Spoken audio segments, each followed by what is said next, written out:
अपक्षाची निवडणूक असेल, अशी निवडणूक कुठेही होणार नाही। माझ्या बरोबर कुठलाही पक्ष नसताना, माझ्या बरोबर कुठलाही नेता नसताना, माझ्या बरोबर कुठलाही आर्थिक पाठबळ नसताना मी जनतेच्या जोरावरती निवडणूक लढवतोय। त्यामुळं लाखोच्या संख्येने लोकांनी माझा अर्ज भरण्यासाठी बुधवारी 3 तारखेला यावं असं आपल्या माध्यमातून आवाहन करतोय। आणि जे विद्यमान खासदार आहेत त्यांना मी आवाहन करतोय, आता तुमची सगळी ताकद तुम्ही पणाला लावा। जे तुम्ही पैसे कृष्णा खोरेमधनं खाल्लेले आहेत, कॉन्ट्रॅक्टरच्या मागे पुढे दिवस रात्र फिरून जे टक्केवारी गोळा केलेली आहे, ही सगळी टक्केवारी आता बाहेर काढा। 2 कारखाने खाल्लेले आहेत, ते पैसे बाहेर काढा। आता तुम्हाला मोकळा करण्यासाठी मी इथं निवडणुकांच्या वरती हात उचलणाऱ्या लोकांना, कलेक्टर एसपी काय घरचे जनावर राखणारी गडी असल्यासारखी ज्यांची भावना असते, आणि एसपी आणि कलेक्टर कोण असतात? जे 17, 17, 18 वर्ष पूर्ण रात्रंदिवस राबून त्या क्षेत्रामध्ये जातात आणि त्यांना कुठला तर राजकीय पुढारी येऊन बोलतो की तुम्ही हे काम करायला पाहिजे, ते काम करायला पाहिजे, नाहीतर तुमची बदली करतो, अंक करतो। हा गोपीचंद पडळकर या जिल्ह्यातल्या शिपायाला सुद्धा कधी अरे बोलला नाही। त्यामुळे या जिल्ह्यातली सगळी लोक माझ्या बरोबर आहेत, जे प्रशासनाच्या लोकांना हॅरेसमेंट करतात, जे या जिल्ह्यातल्या सर्वसामान्य लोकांना हॅरेसमेंट करतात, त्या व्यवस्थेच्या विरोधामध्ये लढतोय। संजय पाटील आणि माझं वैयक्तिक काहीच भांडण नाही, त्यांचा माझा बांधाला बांध नाही, पण माझी आणि त्यांची वैचारिक लढाई आहे। आणि ही जर मी लढाई नाही लढलो तर मला काळ सुद्धा माफ करणार नाही।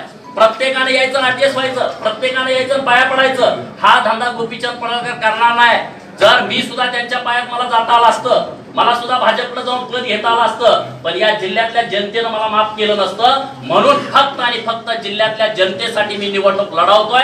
आणि मला ठामपणे विश्वास आहे, त्याने आता किती ताकद लावा, सभे मोर्चे मेळावे लावा, जिथं तुम्ही सभा घ्याल तिथं गोपीचंद पडळकरची सभा असेल। माझा शब्द आहे तुम्हाला,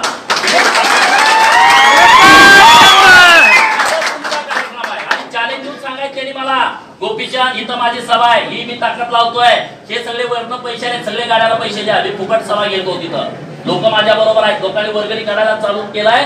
1 नोट आणि 1 व्होट या तत्वावरती मी निवडणूक लढवणार आहे। मी कुणाला गाडी देऊ शकत नाही, मी कुणाला घोडं देऊ शकत नाही, मी कुणाला 50 रुपये सुद्धा देऊ शकत नाही, पण या राज्यामधला इतिहास घडलेला असेल। जे आज सगळं चाललंय ना, सगळा बाजार राज्यामध्ये, हे पोरं उठते तिकडे जाते, ती पोरं उठते तिकडे जाते। अरे प्रामाणिक कार्यकर्त्यांना जायचं कुठं? भारतीय जनता पार्टीच्या प्रामाणिक कार्यकर्त्यांना काय करायचं? तुमचे बॅनर लावायचे नुसते? काय करणार तो कार्यकर्ता? कोण तर उठतो आणि तिथं येऊन पहिल्या नंबरच्या खुर्चीवरती बसतो, तिथल्या कार्यकर्त्यांना काय करायचं? जर या जिल्ह्यातल्या आमदारांची ही अवस्था असेल तर तळागाळातल्या सामान्य कार्यकर्त्याची काय अवस्था असेल? या जिल्ह्यातल्या आमदारांचा किती वेळा अपमान केलेला तुम्ही बघितला। भारतीय जनता पार्टीचं एकही काम न करणारा माणूस तो भारतीय जनता पार्टीचं कमळ घेऊन लोकांच्या समोर येते। आणि मग अशा लोक, मराठा समाजाची पोरं सुद्धा माझ्या बरोबर आहे, ते आता माझ्या विरोधात काहीतरी करायला लागले, लेख लिहायला लागले। गोपीचंद मराठा समाजाच्या विरोधातला आहे। अरे 2013ला मी मराठा समाजाला आरक्षण मिळावं म्हणून मोर्चा काढलाय। आज मला तर कोणतं म्हणलं की तुमच्या आवाजाच्या क्लिप बनवायचं चालू आहे, मी विरोधामध्ये बोलतो म्हणून। आता तुम्ही काही षडयंत्र करा, लोक काही याला भीक घालणार नाही, लोकांना माहित आहे सगळ्या। त्यामुळं तासगाव तालुक्यामध्ये सुद्धा माझ्या बरोबर कुठलाही नेता नसताना मी तिथं लीड जाणार आहे।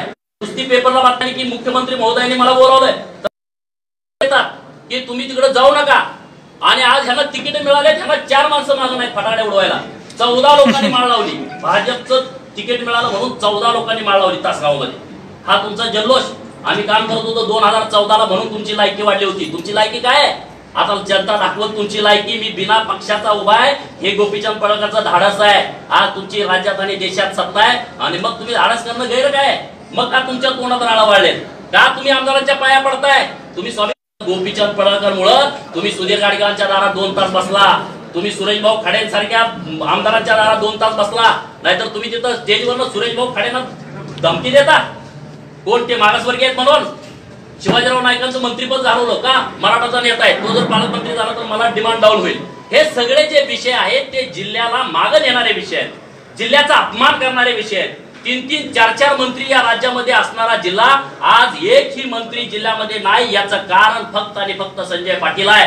हा कधी कुणाच्या कानात जाऊन काही सांगता येत नाही, म्हणून जिल्ह्याचं प्रचंड नुकसान झालं। बाजूच्या कोल्हापूर जिल्ह्यामध्ये 6 महामंडळ बघा, 3-3 मंत्रीपद चंद्रकांताकडं, आणि ह्या जिल्ह्यामध्ये 1 उपाध्यक्ष, कृष्णा खोरेचं उपाध्यक्ष। हे काही संविधानिक पद आहे का? उपसरपंच हे काही संविधानिक पद असतं का? उपसभापती, जिल्हा परिषदचा उपाध्यक्ष, राज्याचा उपमुख्यमंत्री हे संविधानिक पद नसतं। एका उपाध्यक्षासाठी तुम्ही या जिल्ह्यातल्या किती लोकांचं नुकसान केलंय आणि माझं काय नाही, मी कधीच त्यांच्याकडे जात नव्हतो. लोक म्हणते ह्याला काय देते, ह्याच्याकडे काय द्यायला, हा भिकारी माणूस हा काय देणार आहे मला. वस्तुस्थिती आहे हे जिल्ह्याला सगळ्या कळू द्या ना. माझा राग आहे तुम्ही सुरेश खाडेंचं मंत्रिपद घालवलं, माझा राग आहे शिवाजीराव नाईकांचं मंत्रिपद घालवलं, माझा राग आहे इथल्या अनेकांच्या तुम्ही विधान परिषदा घालवल्या. ती लोक तिथं काम केलं असतं, जिल्ह्यासाठी राबले असते, जिल्ह्याला पालकमंत्री मिळाला असता, त्याला ध्वजारोहण केला असता. बाहेरच्या जिल्ह्यातले सदाभाऊ खोत पालकमंत्री होते, विरोध का रे बाबा, तो मराठा नाही का, तो मराठा नव्हता का, त्यांना का विरोध केला, ते पालकमंत्री होत होते. नाही सुभाष देशमुख पाहिजे. कोण नाही सुभाष देशमुख, तोंड बघितलं तर माणसाचं महिनाभर काम होत नाही त्या सुभाष देशमुख जिल्ह्याचा पालकमंत्री करता. किती भ्रष्टाचार आहे त्यांच्या नावावरती. आणि मग तुम्ही जिल्ह्याला काय दिलं याचा सगळा हिशोब तुम्ही आता या निवडणुकीमध्ये द्यावा, हे मला या माध्यमातून सांगायचं आहे. आता निवडणुकीबद्दल कुठल्या शंका कुशंका मनामध्ये ठेवू नका.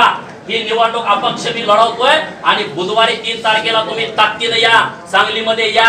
आज माणसं नाही तुमच्या बरोबर, 3000 माणसं तुम्ही गोळा करू शकत नाही. काय झालं तुमचं, तुमची लय लोकॅलिटी आहे, 2-2 लाख लोक येत होती, कुठे गेली सगळी लोक, कोण सुद्धा येणार नाही आता माणसं. कारण तुमचं काम 5 वर्षामध्ये बघितलं, ते प्रत्येक काम हे जो मदत करतो त्याच्यावरतीच पाय टाकायचा, ह्या पद्धतीचं काम तुमचं आहे. त्यामुळे या जिल्ह्यातला कोणी माणूस यांच्या बरोबर नाही. आणि आता ही निवडणूक अति महत्वाची निवडणूक आहे, या राज्यामध्ये मेसेज देणारी निवडणूक आहे.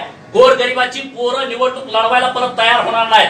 गोपीचंद पडळकरला तुम्ही निवडून द्या, या राज्यातलं राजकारणाचं गणित बदलू शकतो, एवढंच या निमित्तानं सांगतो आणि थांबतो. उमेदवार जाहीर करत आहेत. थोड्या वेळापूर्वी स्वाभिमानी शेतकरी संघटनेने वसंतदादा पाटील यांचे नातू विशाल पाटील यांना उमेदवारी जाहीर केली आहे. मात्र भाजपचे नाराज नेते आणि धनगर समाजाचे मोठं प्रस्थ गोपीचंद पडळकर हे अजून आपली भूमिका स्पष्ट केली नाही. तर ते आपल्यावर ते बोलण्यासाठी आता उपस्थित आहेत. आपण त्यांच्याशी बातचीत करूया. काय सांगाल की सांगली लोकसभेची रणधुमाळी सुरू आहे, नेमकी तुमची प्रतिक्रिया काय किंवा भूमिका नेमकी काय या संदर्भात. तुमचा शब्द बदला, मी नाराज नाही, मी बंडखोर आहे. त्यामुळं मी सांगली सकाळी 11 वाजता माझा उमेदवारी अर्ज दाखल करतोय.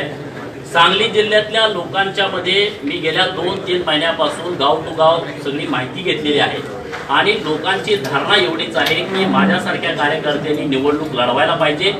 संजय पाटलांसारख्या गुंडगिरी वृत्तीच्या माणसाच्या विरोधामध्ये कोणीतरी जाहीरपणे बोलायला पाहिजे आणि लोकांच्या वरती होणारा अन्याय अत्याचार थांबवायला पाहिजे. आणि जर मग मी पण त्यांना नाही त्यांच्या विरोधामध्ये निवडणूक लढवली तर या जिल्ह्यातल्या सर्वसामान्य लोकांचा नैतिक पराभव होईल. म्हणून सर्वसामान्य लोकांच्यासाठी आणि सर्वसामान्य लोकांच्या आग्रहाखातर मी निवडणूक अर्ज 11 वाजता 3 तारखेला दाखल करतोय. संजय काकांनी स्पष्ट केले की गोपीचंद पडळकर हे नाराज आहेत, भाजपचे नाराज नेते आहेत, तर त्यांच्या मी नाराजी दूर करू, मुख्यमंत्र्यांच्या लेवलवर या ठिकाणी तुमच्याही चर्चा करू. नेमकं काय बोलल्यानंतर तुम्ही उमेदवारी मागे घेणार असं त्यांच्या डोक्यात आहे. कोण संजय पाटील नाराज दूर करणार आहे, त्यांना काय त्यावरती विश्वास आहे म्हणून मी टिकून आहे ना.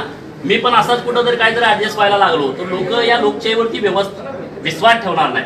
मुख्यमंत्री महोदयांचं जे सांगितलं होतं ते धनगर समाजाच्या आरक्षणाच्या बाबतीमधला तो विषय होता. मी माननीय मुख्यमंत्री महोदयांच्याकडं जी काय आरक्षणाची माझी मागणी होती ती मांडलेली आहे, ती राजकीय मागणी नव्हती. पक्ष तुमचा कोणता असणार? त्या बघा, या जिल्ह्यातली सर्वसामान्य जनता हाच माझा पक्ष आहे. आज मला चिन्ह माहीत नाही, पण 2-3 दिवसामध्ये काही घडामोडी घडतील मला माहित नाही, पण माझी उमेदवारी 100% आहे. मी रणांगणामध्ये आहे. तुम्ही प्रत्येक वेळा स्पष्ट करताय, मात्र भाजपचे नेते असं का सांगतात की तुमची नाराजी दूर केली जाईल? हे बघा, भारतीय जनता पार्टीच्या नेत्यांनी काय बोलावं हे मी सांगू शकत नाही, पण मी काय बोलावं हे मी सांगू शकतो. त्यामुळं त्यांना काय म्हणायचं आहे ते त्यांना विचारा. पण मी जे पाऊल उचललेलं आहे ते मी एकदा बोललो का मी ते मागं घेत नाही आहे. मी ही निवडणूक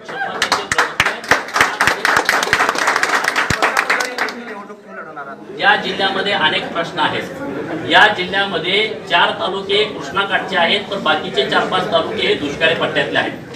पेपरला द्याय पुरत्या योजना झालेल्या आहेत. म्हैसाळचं पाणी गेलं, किती गावामध्ये गेलं, त्याच्यावरती अजून पाणीपट्टीचं नियोजन नाही. अधिकारी तिथं पैसे खातात, पाणी वेळेवरती सोडत नाहीत, आवर्तन तिथं मिळत नाहीत. काही दुष्काळी पट्ट्यातली गाव आहेत की त्यांचा अजून म्हैसाळमध्ये टेंबूमध्ये नवीन योजना आहे त्यामध्ये समावेश व्हायचा आहे. जत तालुक्यातली पूर्वेकडची 42 गाव आहेत त्यांना अजून पाणी नाही आहे. खानापूर तालुक्यात घाटमाथ्यावरती अजून पाण्याचा पत्ता नाही.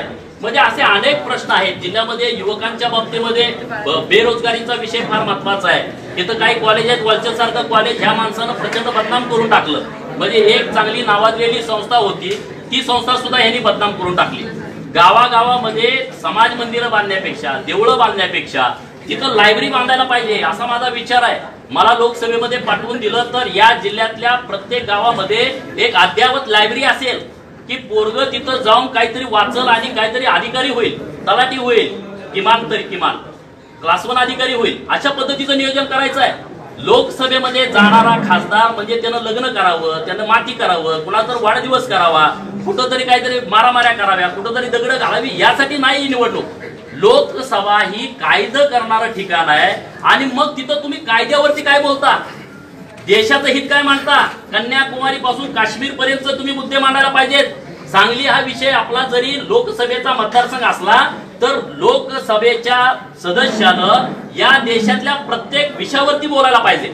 अनेक विषय आहेत, जातीयवादात तेढ निर्माण होते, दंगली होतात, अनेक भानगडी होतात, वेगवेगळे इश्यू राज्यामध्ये देशामध्ये घडतात. कधी बोला खासदार आपला तिथं कळायला नको बोलायचं काय. तुम्ही दिल्लीमध्ये असण्यापेक्षा मुंबईत जास्त वेळ असता. मला तुम्ही दिल्लीमध्ये सांगली जिल्ह्यातल्या लोकांनी पाठवावं. या सांगली जिल्ह्याचं नाव देशामध्ये जर केलं नाही तर मी माझं नाव बदलून ठेवतो. म्हणून लोकांना जे नाराज गट आहेत किंवा जो ग्रुप आहे ते तुम्हाला मदत करणार. बघा, भारतीय जनता पार्टीमध्ये कोणी नाराज आहे कोणी नाराज नाही मला माहित नाही. मी त्यांच्याशी कुणाच्याही संपर्कात नाही, कारण माझा मोबाईल ट्रॅकवरती आहे. मी कुणाशी बोललो तर त्यांना कळतं मी कुणाशी बोलत नाही. पण मी तुम्हाला एवढंच विश्वासानं सांगतो, ही निवडणूक 15 तारखेनंतर तुमच्या लक्षामध्ये येईल. 15 एप्रिल नंतर या जिल्ह्यामध्ये काय होणार आहे ते तुमच्या सगळ्यांच्या लक्षामध्ये येईल. 15 तारखेनंतर जनता एका बाजूला असेल आणि नेता एका बाजूला असेल. विशाल पाटलांच्या बाबतीत जे झालं, काँग्रेस उमेदवारी दिली नाही, त्याला स्वाभिमानीमध्ये घेऊन उमेदवारी जाहीर केली. जी काँग्रेसची जी अवस्था पाहतोय किंवा वसंतदादा घराण्याची वेळ आणली त्याबद्दल काय सांगा. तेव्हा का वसंतदादा घराण्याच्या बाबतीमध्ये वेळ काय आणलेली नाही आहे. ही लोक ऍक्टिव्ह नाही आहेत. साधं सोपा विषय आहे. हे कधी कुठल्या तालुक्यामध्ये विषयावरती बोलत नाही. 5-5 वर्ष दादाच्या घराण्यातली माणसं आहेत. यांच्या शब्दाला मोठं वेटेज आहे. हे कलेक्टरकडे गेले, हे SP साहेबांकडे गेले, कुठलंही काम होऊ शकतं. असं कुठंतरी उठायचं इलेक्शनच्या वेळेस दादा. अरे दादाची आठवण तुम्ही आधीमध्ये काढत जावा ना. दादांच्या विषयावरती प्रोग्राम राज्यामध्ये राबवा, इथं जिल्ह्यामध्ये राबवा. इलेक्शन आलं का दादा, इलेक्शन आलं का दादा, असं चालत नाही. दादांचं तुम्ही समाधीवर कधी जाता, तुमच्यावर अन्याय झाला का तिथं रडायला तुम्ही जाता. आधीमध्ये